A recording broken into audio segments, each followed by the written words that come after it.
Welcome to Rugby 100 Club. I'm your dude, Matt Courtwright. Today is a special day. We have two MLR match officials, if you will. First off, to my right, your left, whatever. We got David Pelton. David, welcome. Thank you. Nice to be here, Matt. Thanks. Next in line, we got Marquise Goodwin. Marquise, the man, the myth, the mystery. We all know it. Hey, buddy. Hey, how's it going, my esteemed gentlemen? Looking forward to He's this. hanging out in LA traffic, chat. picking up the queen. Yeah. Yep, that's it, man. It's going to be a fun conversation in traffic, one of the best I've ever had. Yeah, you know what? You got to do something while you're sitting in the parking lot, right? Hey, absolutely, man. Hey. So, is everything good, Marquise? Is there any delay since last time? No, everything is as well as can be. I mean, Okay. Not really, but look, life is too good, so I got no complaints, man. Sun is shining. I'm good. I was gonna laugh. David, did you even want to hear his complaint if you had one? I don't think I did. Nah. Heard him enough. Nah. See, look at that. I knew it. Sometimes you know what? It's just good. It's just good. Just set him up for failure. Here we go. All right. So those watching, we have two really exciting things to produce and show everybody. We are going to discuss one of the controversial calls during the Houston versus Utah game during the Western Conference. And then we will address a call during the championship of New England versus Houston. I am going to point out that these two gentlemen are willing to step in, give conversation, educate the people on what's going through. Marquise is going to tell you what went through his mind when he was there on one of them. And David's going to give you perspective from all the way around because that's normally what he does. As well as I'm going to sit back and let these guys do their thing because let's be honest, man, they know more. They've forgotten more than I know, and I respect the snot out of that. Yeah. And we're going to move forward with this. So first of all, we're going to address the Houston versus Utah. We're going to start out. David so kindly laid this out for us. Thank you, David. No worries. David, do you want to set the stage at all on this? Let's see. So we're at the Western Conference Finals. Yes, sir.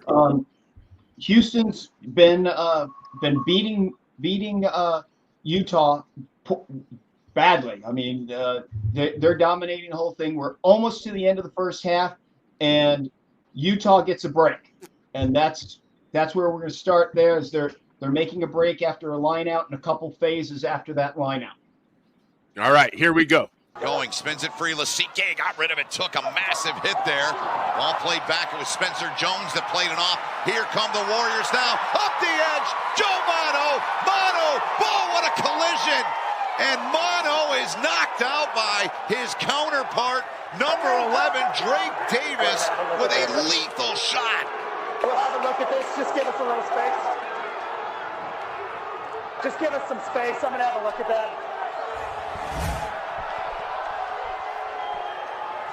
Take a look at this, man. Just give some space. Great work from Spencer Jones to get it off. Here we go. What does this look like? Oh, dear.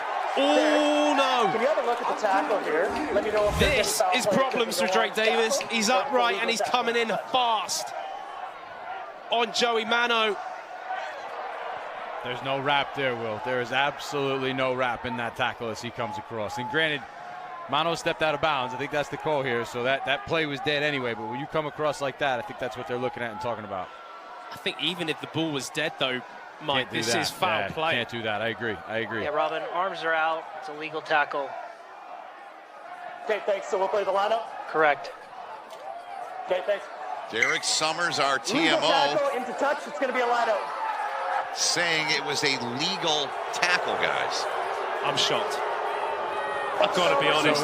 So is all of Zions Bank Stadium, apparently. Dre Davis is a Control the lucky time, man. time on. So let's take a look here. Keep the gap. There he is. Head on head. Time is on. Oof. Oh, My man. word. Wow. That's a body check. So I think it's important, let's acknowledge the fact. You heard the fans were real unhappy. They're Utah fans. Their player's the one who got nailed. And we hear the commentators who only had those clips in front of them that they got to see there, who are convinced that we've got head contact, that we've got a lack of wrapping, and then nobody can see what Derek's getting to look at, or the TMO for the match, where he comes up and says that this was a legitimate tackle. And so it's fairly understandable why it's so controversial. Marquise, what were you thinking at first? You had mentioned something before we got started of why, what was going through your head right then. Yeah, I think it's kind of important to note, like when you're making split-second decisions on the field, you're looking for those ingredients, right? So you do have a player that's upright. You're right. That's making some sauce now. You have a potential head contact situation, but because it was so fast-paced, there's no way you can really see it, in that kind of situation. So you want to make sure you want to rule that out as well. But there was some there. And then there's always that potential for a tucked arm that you really can't see in that high-speed collision. So for me particularly, my role responsibility is touch, right? So I got to put my flag out for that bad boy before anything else. Secondary will be that foul play situation. And this one had the ingredients for foul play. And I think it's important for the TMO to come in and look at those split-second decisions and then, slow things down and kind of see did that confirm? Because everyone look at it and in real time, it looks pretty bad. But when you slow things up, you do see his arms a bit extended out. You do see an attempt to wrap. And so the TMO just said, play on, which is, in the heat of a game, in a home field, when you're down, you want that call to go the other way. But sometimes, hey, the eye in the sky got it. Hey, Matt, if you show video 2, what we can see there, as Marquise said, his first job's touch, and he catches touch early and gets the flag up. You see the flag come up. And but one of the things brought up by the announcer was, well, can anything go on? He went into touch. And so let's look first, and we'll see that. Right before we look, I want to give my reaction to it. Was like, holy, what the just happened, dude? I'm like, 4-letter words want to puke out of my mouth, just like, dude, he lit him up. What's up?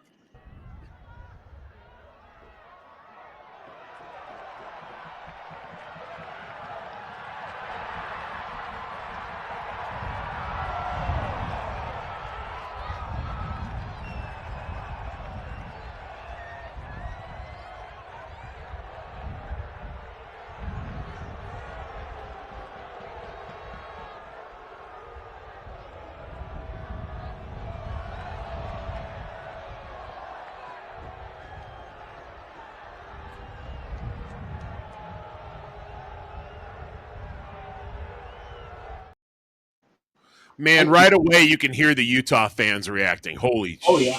Whoa. But as it's going, you see Marquise doing his primary job. When Mono gets towards the sidelines, he gets that left foot into touch, and you can see Marquise as he's going gets his flag up. He's got a good running pace, and the flag's moving, but you see him get that direct arm up there. I think you've got a screenshot of it, so we just get that part out of the way of anybody's question of whether there was touch or not. I was the only one questioning if it was touch or not. I'm all like, wait, it's flag go. I make sure I'm right. Yeah, they went out right there, and the flag. I want to say, is that it? Yep, there it is. There's the flag right there. Flag, big and high, making good sign and all. So now we should address the announcer's question. One of the announcers mentioned that, well, went into touch, so we go on, and that's, we can still play whether we're in touch or not. That if we look at law 6.5, it partially addresses this in terms that it talks about the referee's duties within the whole match enclosure. So that's all that space around the pitch in addition to the pitch itself.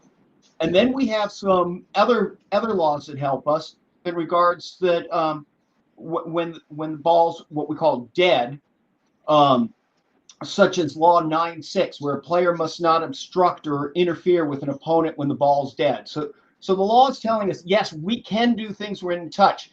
Drake doesn't get a free shot on Mono just because Mono went into touch and Marquise signaled it. And the other thing we need to remember here is you play into the whistle. So if the referee's seeing that maybe he didn't see Marquise, maybe Robin didn't see Marquise's flag, or wasn't sure if indeed that was Marquise putting it up, or because he had to hurdle a Houston player when he's chasing down the field, and did that hand just go up because he's hurdling? And so Mono's not going to stop. There's no whistle. He's trying to score and get Utah back in the game, and Drake's not going to stop because there's still a whole nother half of game and can't afford to let one up with just a minute before halftime. So we're still good. We can still play through this. We still got to pay attention. We can still have a foul play. So the next thing we should look at. Hold on, David. I want to point out you were dropping gems. I'm not gonna lie, Dave. You just sprinkling in all the gems. I felt so good about myself doing that. I mean, I wouldn't even be able to say that. You should have been in my review for after this game and saying it just like that to the management. All right, that's exactly what I did. You come in doing management. Well, David, I also got the you marked it as flag is quick, which I think is what you were referencing to just a moment ago. So let's play that. It's 17 seconds. Yeah. So watch. Yeah, go ahead, talk. Okay, you can't hear me. Okay, Yep. Watch Marquise' flag because he's going to have to hurdle somebody, and so the flag goes up and then it's down immediately because as he's got to keep with play because Robin hasn't blown the whistle, and so if he's still got that flag up there, that could lead some people to not, like Drake may have stopped and not gone. Mono might have stopped, and you want play going until the whistle. So he's alerted, and then you'll see him come up to Robin. And you'll hear mention that we've got touch. So he's allowing everything to flow and allowing, the technical term for Marquise's position is assistant referee. Robin's in control. Marquise is there merely to assist Robin in the game that he's managing there. And so by bringing that, there we go, flag up. Yep, we can see right there on the left. Have noticed and heard him right away. So, but with Robin being might have been offsided there, we can always come back. That's not a problem there. If Mono had scored, if Drake had stopped, Mono had scored, Marquise would be right up to Robin and say, "Hey, I've got touch first back here," and would have brought it back. So, point I want to bring though is a lot of people may have seen the flag up for half a second and then down and thought, right. it was an accidental flag, or it was in his hurdle that it went up. Honestly, that's what I thought right off the bat. That's what I was like, oh, did Marquise mean to do that? But obviously he did. I mean, it was very relevant. Yeah, like what you guys said. Obviously, I did. All right. Because hey, that is absolutely, and obviously, you look at a situation like this where it's happened so fast. You got touch, but then you have a hurdle, and then before you look up, there's a collision, right? So it's like bang, bang, bang. Right. In that moment, and I'm not gonna lie, the smart guys in the room can spot the air. The air probably should have been on the first mark of touch. It should not have been on the 5-meter line. However, in the minds of the referees, when a lot of things happen at once, it's important that we all communicate and we all go back and say, okay, how do we restart play? Where's the mark going to be? And it should have been at the first start foul. So I admit that. I apologize, fans. I apologize, but stop. We're human. That's the best part about bringing you guys on the podcast, as you know, like I'm a big referee fan to say the least, and it's like no, this is a platform where you speak your truth, man, like, and that's what you're doing. I love the fact that you're explaining to the people, like, yo, did you know how fast that happened? Like, it was a blink, and then the next blink, the guy's getting laid out. I mean, real talk. All right, on Absolutely. number 4, we got one more video. It's 22 seconds long. The flag goes up. I think it's appropriate for us to play this right now.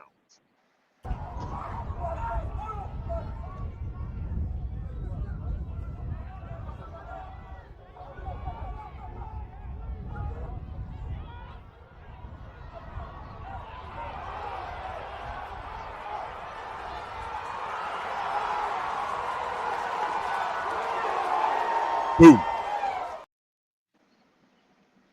Yes, you know, I think that really hits the point you're bringing up, Matt, about how quick Marquise had all 3 of those instances. I mean, you're seeing him up, hurdle, down, step, boom, and there's just they got the right thing. They went to let's deal with this hit first, and then we can worry about the other pieces from there.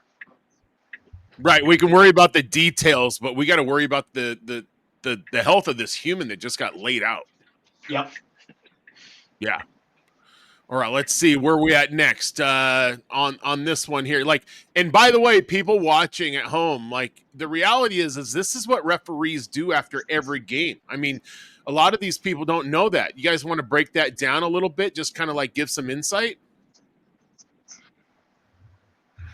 No. Okay. Yeah. So Hey guys, by the way, my name's Matt Forwright. I'm not a referee, but I hang out with them enough to know that this is what they do, and they live and they breathe. Yeah, absolutely. So, I mean, after all I would say the first thing you review after the game is the big decisions, and the things that even you had questions on. So, the cards, active scoring, just like big moments in the game. You want to make sure that what you saw on the field kind of matches. And if it didn't, understand the reason why there was a breakdown in that. And then sometimes, you know, it's spot on, like, I was body blocked, or I didn't see that, or I could have communicated more effectively with my AR. I should have went to TMO here. But there's a lot of different things that you could problem solve. And then usually right after the game, the ARs in our locker room, and then we call the TMO as well.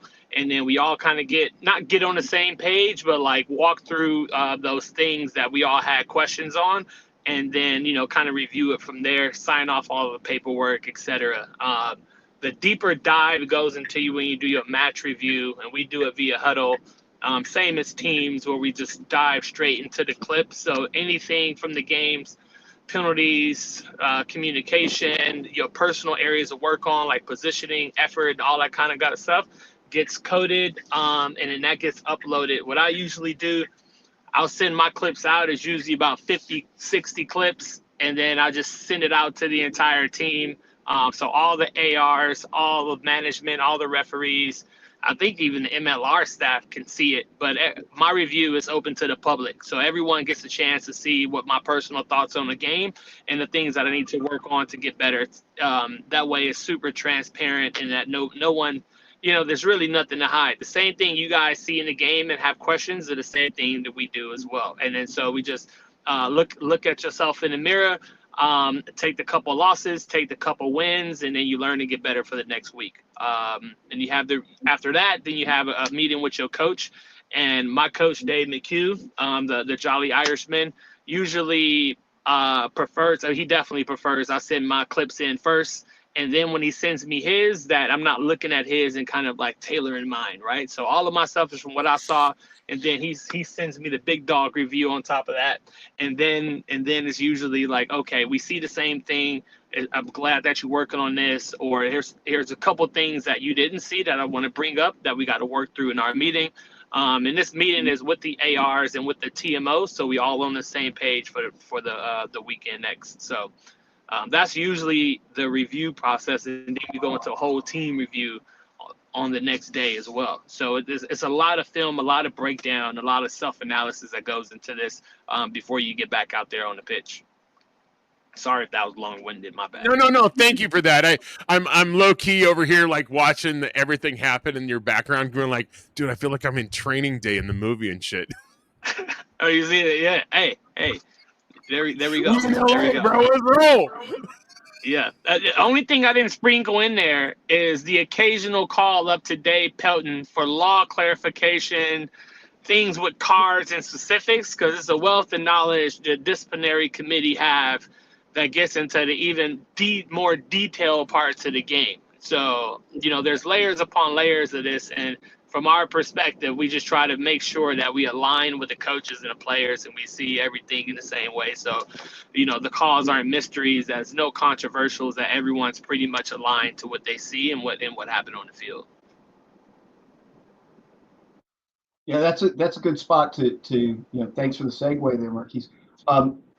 Myself and 14 others, we're called sighting commissioners. Our job, people watching this may be used to the NFL, where midway through the week somebody's getting a fine for something that they did during Sunday's game, and it's because of watching video. What did the referees miss that was egregious enough that in our instance would have led to a red card?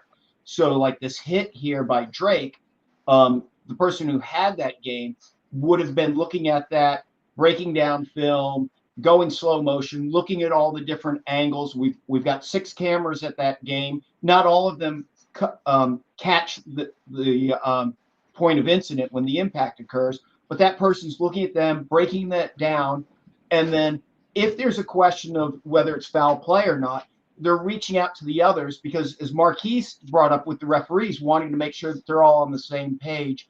Sighting commissioners, we need to make sure we're on the same page with the referees and with the rest of the world, so that as you know, we've got fans in New Zealand, fans in France and in England.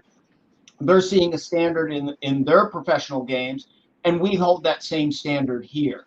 It's not the Wild West, nor is it overly protective or anything. We want to make sure we're making the same calls, so we spend that same sort of time.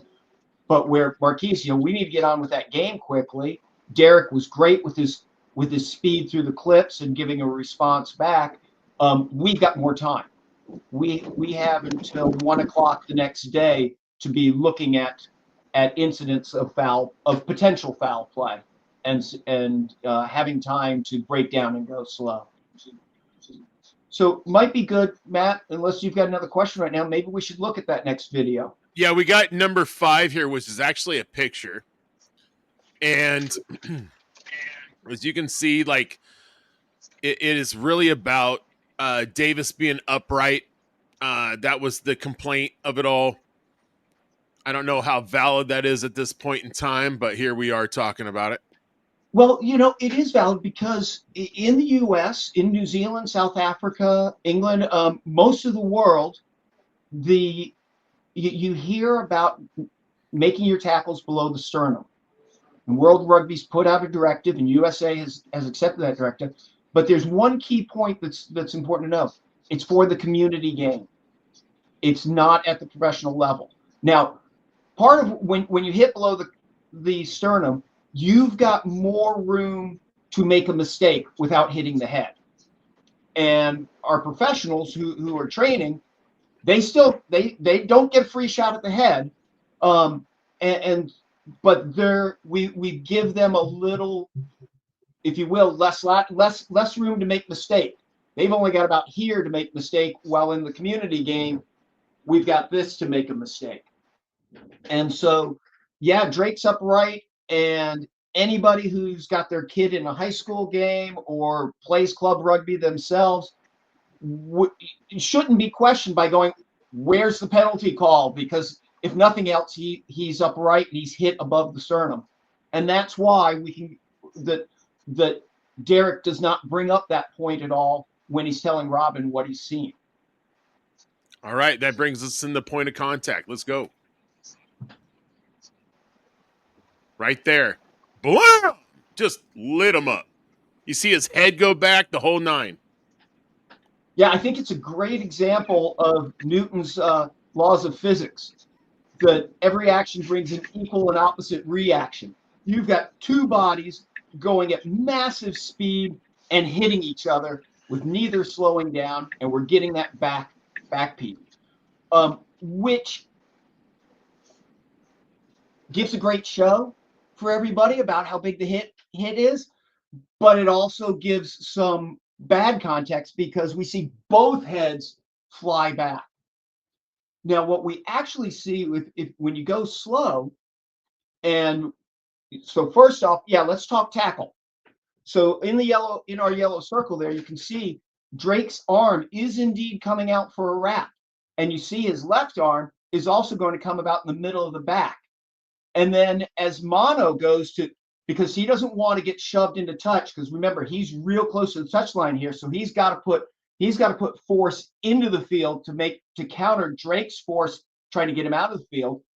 He catches Drake's left arm on his shoulder, on his bicep, and shoves it back. So you don't get a good wrap by the left hand, but it's not for a lack of effort.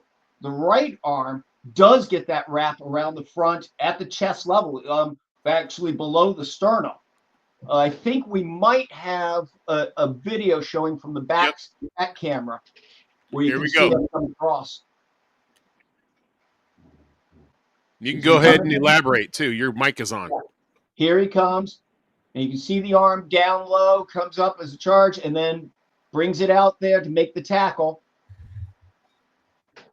And so we do have, as Derek brought up, that we do have a wrap that you can't really see. I mean, you get this blurred picture here if you're looking at what our announcers got to see, but they didn't get that back camera angle at all, which really shows and that Derek had access to. And because remember, Derek's there in the studio and can talk to the producer. I want this angle. I want that angle. Give me this one now. Slow it down. So Derek was able to see that better than the announcers, who are only getting what producers are showing to the television audience. So we've got that he's upright, but at least legally at the professional game he's okay. We've got a wrap, but we still could have head collision. So we need to think about that there, because he is upright, which now subjects him to, if he makes head contact, he's still guilty, even though he's attempting to try to make a good tackle because he never got himself low enough. And I'm not sure if we've got a screenshot for it or not, but so I'll just use my hands here. What we'll see is we see this. Now, as anybody watching knows, my hands can't be hitting each other because otherwise I'd be seeing something like that. And so that's how we know that there was no head-to-head contact, as was brought up by the announcers, because we get that full head going by. Now, the next thing we can see is that we have the chest against shoulder.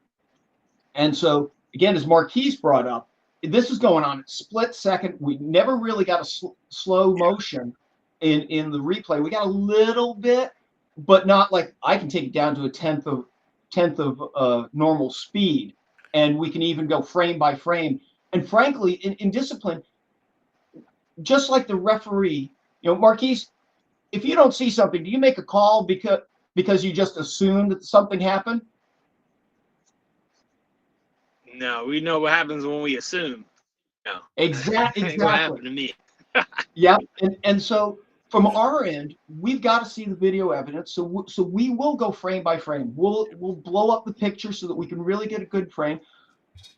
Since sighting commissioners have been around about a little before the start of professional rugby, we've seen what we call our frequent flyers. Those guys, the old time enforcers, the ones who would make the opening statement, if you would.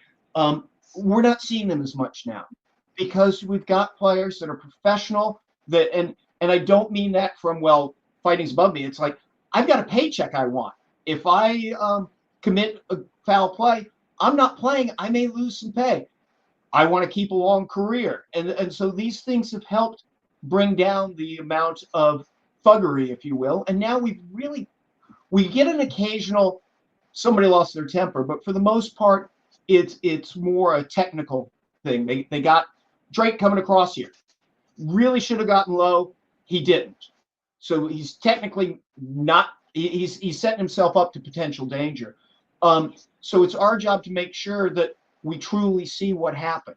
And thus the angles, the blowing up, checking each thing.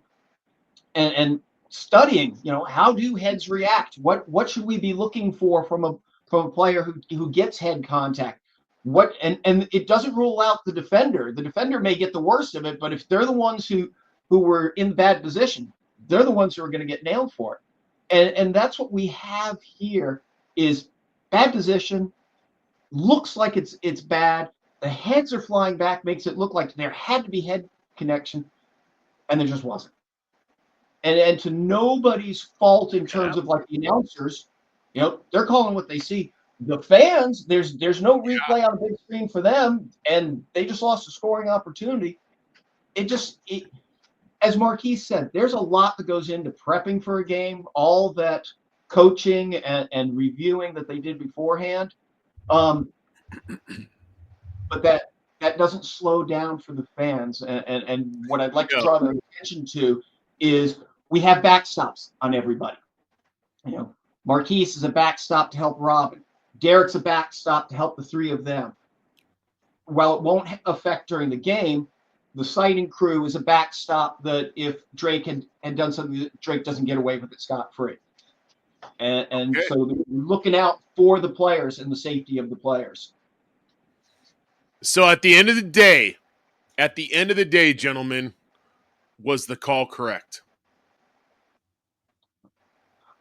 Except for the part Marquise brought up earlier.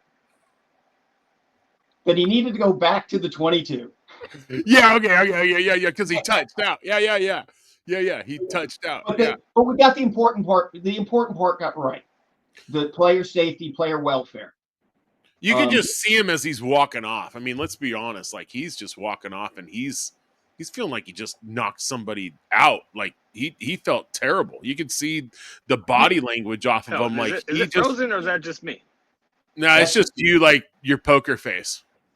Oh, that's me. Okay, I'm gonna be quiet. Yeah, no, you're good, bro. Like, we're clear as day, and you're just kind of like, you're there. You're almost like a cartoon character, as slow as it's working right now. Oh, and it's delayed too, so he doesn't even hear us correctly. Yeah, I feel like I'm taking advantage of him. Sorry, can't help it, Marquise. You'll listen to this later and you'll be giggling too. I can't help myself. All right, so right now. All right, so now we got next up is New England versus Houston in the championship game. There was a controversial call, as some may know, about the second reset, and New England kept on getting penalized. Houston was knocking on their door. So we're going to review this. Dave, I know you just took a poll, bro. Sorry. You have reviewed this and you wanted to set the stage, and I think it's proper that you are given this moment. So, go ahead, buddy. Speak on it. Okay. We've got Houston's knocking on the door of New England. New England just lost a forward to the bin for hands in on a ruck at the 5-meter line. So Houston elects for a scrum. They're probably hoping, with being so close to the scrum, that New England can't afford to bring a back into the scrum to balance out 8-on-8, because of any quick ball that Houston gets is going to leave an overlap. So New England elects to put a 7-man scrum against Houston's 8-man scrum. All right, let's play the video right before that leads up to this. I mean, I did all the work to get all this video on here. Why not play it out? Of course. Little animation. Let's go. Let's play it. The discipline. They are far from comfortable here. If Houston can punch one in, they'll turn the table on them really quickly, and they can take the lead with a converted try. 6-point match indeed, to Mike's point. They get the try, the conversion. They're in the lead here in their first ever appearance in the MLR championship match. 4 meters away, they're wrestled down. Still driving, about 3 meters out. Plenty of space out here on this near side for Davis, but right now they're focused and concerned. You see the Free Jack players with a hand in the dirt so to speak, down in that turf. They're about a meter away now is Houston. Rogan right there. Ball out.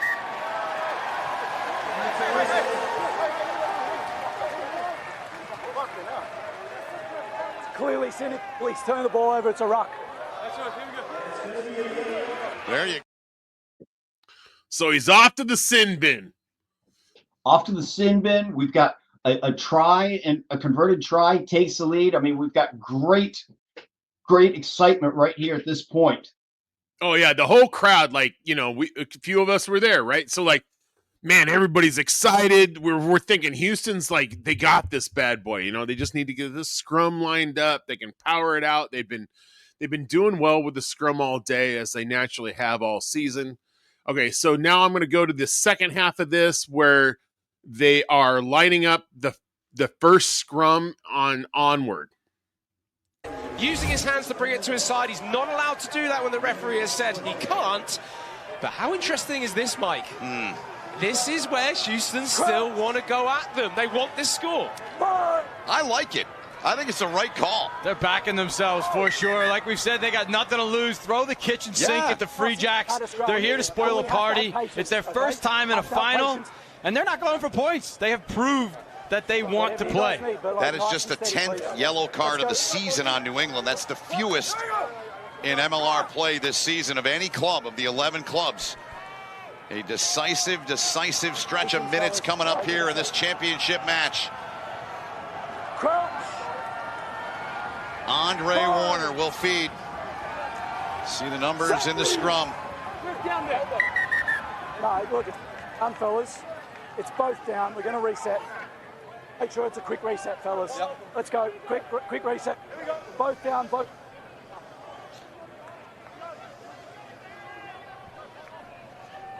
Luke Rogan, assisted by Robin Kaluzniak, Federico Anselmi, Derek Summers, our TMO today.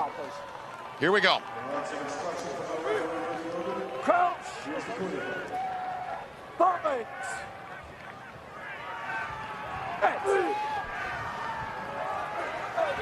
So you want to be a rugby player, huh? That's what's part of the beautiful game of this sport. It's spinning, it's going sideways. Rogan, the call on New England again.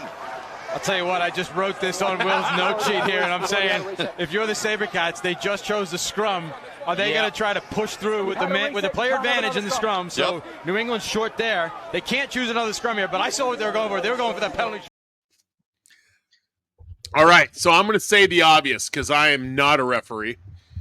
What I'm seeing there is I'm seeing two resets. SaberCats push through. I do not know what the technical difficulties of this whole situation is, but I saw them own the scrum, pushing New England back. New England is penalized a second time out of the situation after sending the guy to the sin bin.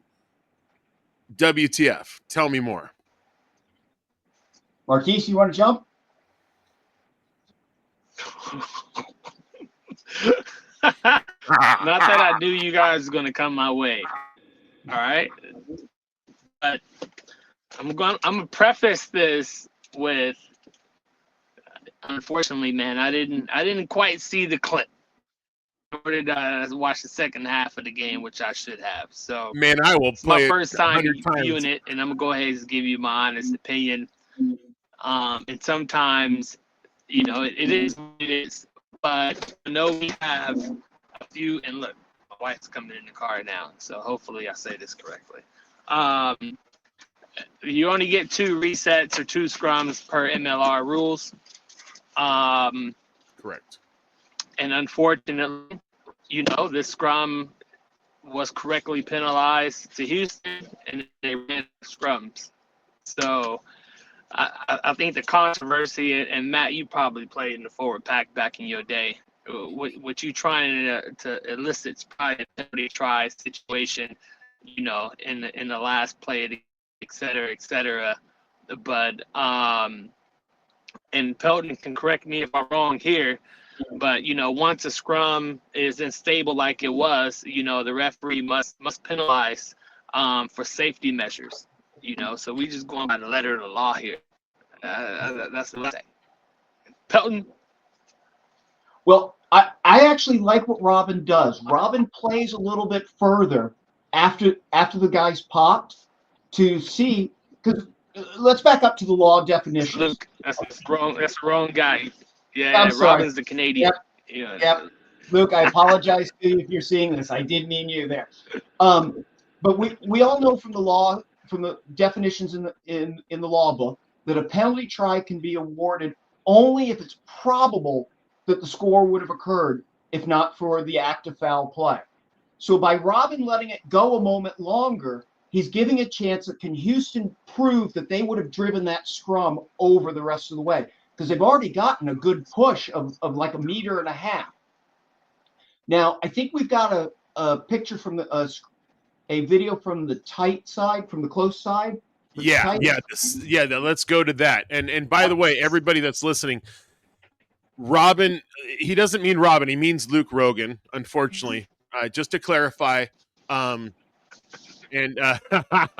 just a little fun fact, Robin and Luke have both bowed out to doing this one because of obvious reasons, and we'll leave it alone. But, our respect to them, because they're, at the end of the day, man, like, we're all humans.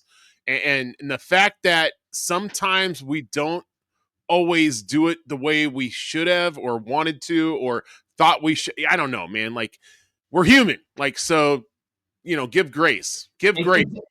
Exactly. You didn't mean to get caught in the traffic and you missed the beginning of the game. A player's got a sure try in front of him, knocks the ball on. And I think what we're trying to be here is not speak to, let's make a good story, make the referee look good, but let you know what's going through the referee's mind and where they're coming from. And as Marquise just put for us, that there is the law, there is about safety, and we did have that player pop early, which now puts the hooker in a dangerous situation. And we have laws, not regulations in rugby, right, which gives some latitude. So, and this is why I'm happy with what I saw Robin doing, is let it go for a second more. I keep doing that. Robin had nothing to do with this call. Luke had the call. Luke let it go just enough to see if something was going to come without putting anybody in danger. And so I think this is a good point now. Let's go ahead and see that clip of what's happening on the other side of the scrum. All right, I'll play it out. Hey, FYI, Marquise, you got your stuff on mute. Just, I know that I'm sure you're aware, but I just want to make sure you know. And this is on silent, so anybody that likes little, CNC, there's not here. I do appreciate when moments like this, I appreciate the announcers and their input. I don't know if anybody ever focuses on that, but like, announcers have a lot to do with our game and a lot to do with how we see it and how we're excitable or not excitable or etc. Like it, and I really do want to point that out, because as we watch the first clip, as we're watching this one, it's not as excitable because you don't have the guys telling you about how they feel and what's playing out and how it's resetting and etc. etc. Yeah, nobody likes to watch just a video without any sort of conversation. I know I'm feeling air right now, gentlemen. Sorry, but I kind of feel like it's my job as a podcaster. And of course, nobody can see it, but I can see these guys. You're doing Go well, for Matt. it, bro. Keep it up. Keep it Appreciate up. Comment. it, bro. Like, I'm watching these Go ahead. guys. Nobody can see this. Like, I can see them in these little cubes on my television right now as I'm watching it, as these guys push through. Now Luke puts up his arm. New England has again created a penalty. That was the second reset. And and I'm not a referee, guys. So everybody listening, I'm not a referee. But last I checked, that should have been a penalty try, in my opinion. I want to be told different. So let's go, Matt. Let's go with you here. What makes it a penalty try? Well, I think in my fan perspective, that's what I want. I'm not nearly educated as you two guys. So like, no. the perspective is They had one set and it collapsed, right? Then they had one reset. First reset, collapsed. Second reset, Houston pushed. They went past the point of sides or of the line of scrimmage. They pushed on, and then New England got a penalty. So therefore, my personal opinion is, boom, penalty try, because you can only reset twice. Okay, great. I think. Yeah, Marquise, sorry. go. No, please. Is it similar to? I guess penalty try is penalty try, right? It's 51% probability of the try being scored, right? There, I mean, and in truth isn't New England already on their heels trying to defend it already, especially twice with 2 penalties in a row. Yeah, but I mean, even if you go back, wouldn't worry about the first one because you got to take the scrum at its own merit. So in that particular scrum, regardless of the reset, the referee has to deem that a try was probable. The try was going to be scored, and it wasn't because of X, Y, or Z. And it has to be at 51%. Now I could be wrong there, Pelton, but you smiling, so I think that I'm 51% correct. You are indeed, because what we see in that other angle, and just to your point, Matt. No, you're good. Houston gets that drive, and they get 4. They may be 3 meters from the goal line, when all of a sudden the scrum wheels. Now, a wheel is completely legal, but what you have to maintain while you're wheeling is that you're driving straight. And what we see is one of 2 things on the near side. So Houston's tight head, New England's loose head. Excuse me. Houston's loose head, New England's tight head. And what we see is Houston prop gets 2 good steps on the New England prop, and then the New England prop is either driving him back, or the Houston prop is stepping back, and you're not allowed to step back. So at this point, the wheel goes past 90 degrees, which means scrum's over. So Robin gave it a chance. Could Houston keep it straight? And I'm going to do this. I'm going to do this next time I see him too. I'm sure of it. But Luke looks to see, can Houston keep it straight, and looks like they're going to make it, if not for the popping of the prop. But what he ends up getting, he gets a wheel, and a wheel that goes past 90, so he can't play any further past there. Yeah. And so you were spot on, Matt. This is the point I want to bring, because it's the thing that all the fans and what Luke was looking for was, would they continue their drive, and would all probability that drive while being straight go over the goal line. And had it not been for the wheel, I bet we would have seen Luke do something different. But that wheel, either Houston, and we don't have to make a call of whether the Houston prop was pulling back to set up for an 8-man pick, or if he was starting to get beat after his initial push, that the New England prop got his feet under him and was able to drive back. We just have the simple fact that it went past 90, and it went past 90 without that drive going even towards in goal. It had become static and wheeled. And so, in my opinion, Luke got it right.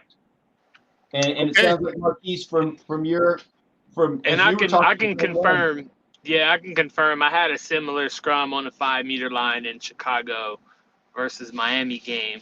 And I got rightly told what the best option was, because as David pointed out, because the momentum's not going straight and it's going to the side, you can't count that momentum will continue to go over the goal line. So you have to make a decision there and there, and the advantage and all that kind of stuff is a moot point, because the scrum at that point is pretty much done. So the best option would be to throw your arm out for the initial advantage, and then once the scrum isn't continue to go straight, to blow the penalty. And that's just based off of, you can do it with your hand. Are you going to go straight and keep going over the line, or are you going to turn and go that direction? So if you're not going straight over the line, it's easy to see why the penalty try wasn't given in that context. So well done, Dave.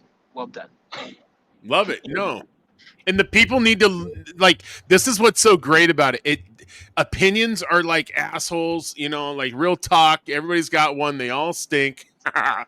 and like bringing you guys on here to explain this is really important for the fans, for the players, for the coaches, everybody to understand where you're coming from trying to call a game. And like, honest Abe, outside looking in, I don't think people really recognize or wrap their heads around like the stress you put yourselves under trying to make the right call, trying to see it the way that it needs to be seen in a unbiased opinion. And I think that's the big thing. Luke gets that game because he has a great season, and everybody knows he's going to be giving it his best effort there, and giving away calls or not really concentrating on call is not going to get Luke that appointment, and it's not going to set him up for potential international appointments. But you got to feel for the Houston fans. They had a good drive going. They'd been doing well in their scrums, as you said, all season long. Why not go for it? And now all of a sudden we can't have a scrum. We've got to go back to a line out. And did New England steal that from us? And Luke didn't call it the way we wanted to see it. If I was a Houston fan, and so I think I know from Marquise, working with him for, gosh, what's it been now? Wow. Ages since the first time in Vegas. That you not only do you want the players to buy into what you're doing, but you want the people on the sidelines to buy in. It's no fun getting yelled at. And plus it's no fun as a fan thinking that you got robbed. And so anything we can do to help, that's why you see the signals, why you see the advantage, why you hear the referee talking. We want everybody to enjoy the game and understand what happened and not leave the perception that you got hard done. Big shout out to you both. Thank you for explaining it. Thank you for both these very controversial calls. I mean, people have been like whining and crying on social media, as you both know. I'm sure of it. If it's not on your radar, it's now. And like everybody's gonna have a reason to cry. Let's be real frank, especially when it's not my team winning, so to speak. And I appreciate you guys explaining it and breaking it down. My pleasure, Matt. Thanks for the opportunity. Yeah, no, in all reality, guys, everybody listening, David came up with this idea, and I'm really glad he did, because it made me want to learn how to put video on a podcast, bring in the guys that are willing to get through this. Like, you two both are. We had two other people that were really involved, just like Marquise and you, and like, like they didn't show up. Okay, and you did. Like, respect, sir. Thank you very much. I appreciate it, because at the end of the day, it's not about ego. It's about just perspective. Yeah. And I appreciate that, Matt. I want to commend you from your first days of doing this podcast with dodgy microphones and a shady video setup. And now you full professional. I mean, look, you got the background, you got the T-shirt that match. You got StreamYard with the names and the Instagram handles now. I mean, you're looking pretty youthful. It's almost like you didn't hire an assistant or something like that to get you set up. So, congratulations on your end.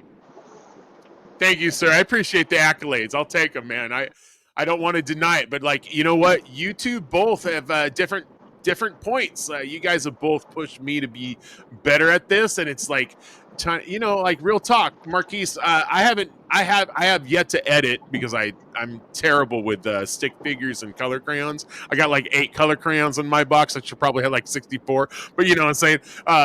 But like our interview back in the day, probably man, I got to release it, man. It's on me. But you had pointed out like how Few months far ago. this show has come. I want to call it an S show, but you know what I'm saying.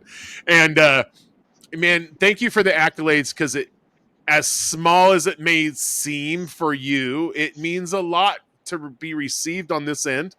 I really appreciate it, man. Like, thank you. Like, and I also get your criticism too. So like, I love it all. Just FYI. No, it's not criticism. Look, and No, it's for an everyone accolade. else who's doing it. Like, you just got to do it. You got to do it, and as successful as you get, you keep climbing up. So I mean, it's a clear testament to that. So, keep doing what you're doing. Thank you. One day we'll all be Dave Pelton, up the top at World Rugby, doing World Cup duties and everything else like that.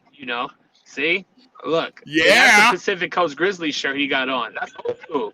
It was a small stunt. Like, he wanted to let everyone know who he was. He was a killer back in the day, man. So Dude, he's a represent the G. Grizzlies. He's a G, bro. Don't get it twisted. David's like, he's very well kept, but like, he's a G, bro. I like watching games with David and his cronies, if you will. I'm just gonna call them cronies, because like we're watching over at Mongo's house one time, and we're all hanging out, and it's absolute epic experience. The atmosphere is perfect for like some international rugby. And then a call happens that we're all drawn to, like we're all looking at the television, and this is what happens when you hang out with referees, is what I come to find out, is they pause it, they rewind it, they pause it, they rewind. They can't help themselves. People, these guys can't help themselves but try to like talk about it, figure it out. Like, you know what, I would have said that. I would have, well, what about, and all these arguments that are happening at the end of it, I'm like, all right, guys, can we get back to the game, man? Like, I think we've missed like 10 minutes of this show, I know my wife keeps getting on me. I need to stop cheering for the referee. Good job, Amy. No, this has been a blast, guys. Thanks for making time. I appreciate you very much. Like, this goes beyond just like, hey, we're getting on the internet. Hey, we're doing a podcast. But the fact that you guys are willing to stick your neck out, give perspective, educate the people. Because at the end of the day, I think it's more important. And David, Marquise, and I have all talked about this behind the scenes. Like, it's very important that the fans and the players and some coaches, not going to point out any names, but like, they all need to continue to be students of the game, because the game is always evolving. You just look back over the last 5, 10, 15 years, and these rules, laws have all evolved. I mean, man, the scrum is nothing like it was 15 plus years ago. It's nothing like it was 10 years ago. And we really need to continue to educate the people. And I'd really like to continue to do this with yourselves and your coworkers in the future. I'd love to be part. Yeah, you can use my games as example. It's all public. Thank you. That means a lot. Like, for you guys to help with the videos and the film, because obviously I'm not privy to all that, and you are.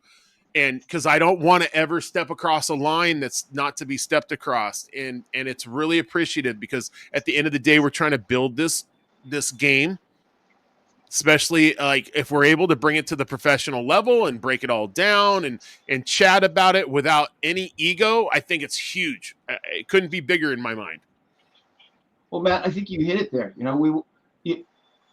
know more about the game, you enjoy the game more, and you tell more people about it, and we get more people coming out to these games. Yeah. As opposed to going away frustrated that what happened and why is this happening in this game that I went to. And so anything we can all do to help build that audience, keep this league with full stadiums, it's an important thing. Awesome. Marquise, you got anything before we sound off?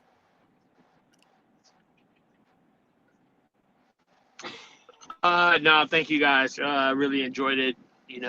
Use my material as you see fit. It's totally fine. I give you my permission. It's all good. Until next Thank you, time, brother. gents. I think my wife is giving me the angry stare right now. So I gotta. It's a loving stare. She means well. She just wants you to know your place. I'm not touching that. Like, hey, thank you for letting Marquise play along. Thank you. All right, I'm going to wrap it up, gentlemen. Thank you very much for your time. I appreciate you very much. Marquise, I hope you make it home tonight. I know you're in LA and LA traffic, so that could be a challenge. Yep. Adios, gentlemen. Definitely. Take care. Thanks, Matt. All right. See you. See you, Marquise. Look at that, an hour on the dot. Wow. Great job. Love rugby? So does Matt. He is host of the Rugby 100 Club podcast, where Major League Rugby stars tell their stories. But it's more than a podcast, it's a passport. Rugby 100 Club builds epic fan trips to follow your team on the road. Game day tickets? Included. Tailgates and fan meetups? You bet. Unforgettable memories every single time. Rugby 100 Club, where fandom meets the road.